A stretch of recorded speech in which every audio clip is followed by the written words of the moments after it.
My wife tells me that I don't really listen to her. At least that's what I think she said. Well, the fact of the matter is, I watch her all the time like you watch everybody else. We all watch people, and what we watch and are influenced most by is the nonverbal behavior of an individual.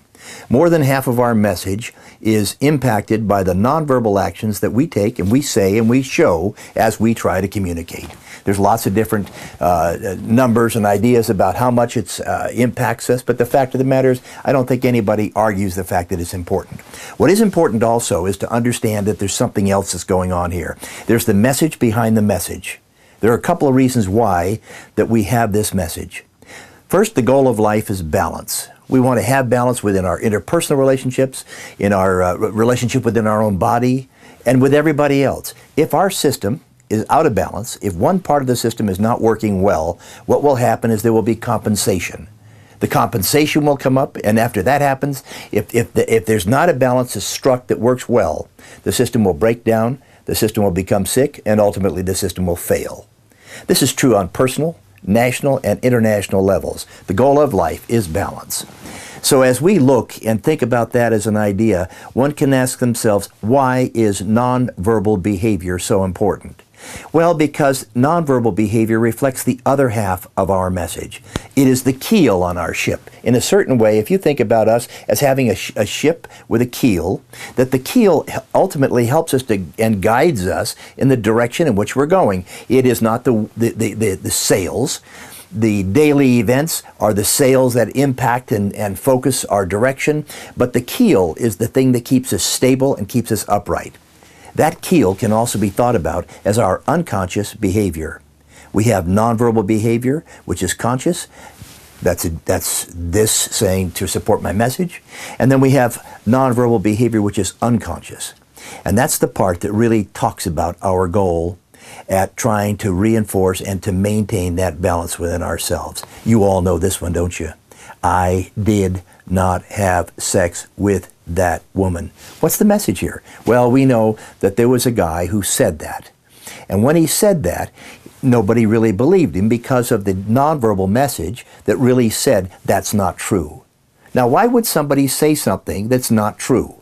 We say sometimes things that aren't true because we want to really convince somebody of our message. We want to really make people believe that what we say isn't so. Say it isn't so, as the song goes. But what happens is this. The things that you were taught as a child are important and relevant. They are the values that you got.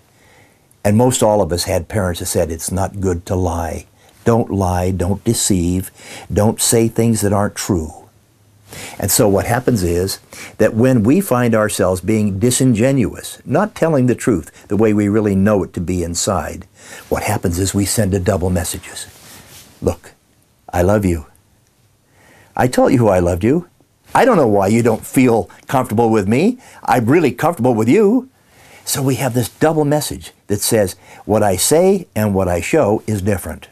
We know that. You don't have to have a PhD in psychology. All you have to do is just feel it. By the time you've grown up and you've assimilated yourself in your society and the people around you, with the people around you, you know what's true, you know what's not true. You can feel it.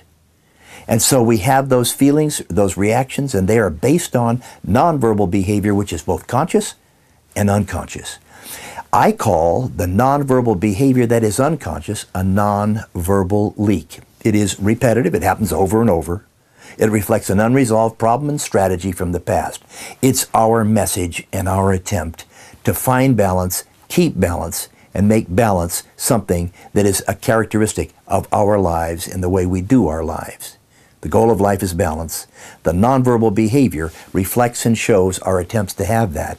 And when we really have our programming from our childhood coming forward, which it does all the time, that's what I call a nonverbal leak. Repetitive, unconscious, below the level of awareness, reflecting an unresolved problem and strategy from the past. The NVL, the nonverbal leak, is the reason that we try to find balance, and it is our system's attempt to get that balance. This is a little message to you about nonverbal behavior, conscious behavior, unconscious nonverbal behavior. I hope you enjoy it. I'm Dr. Barry Goodfield.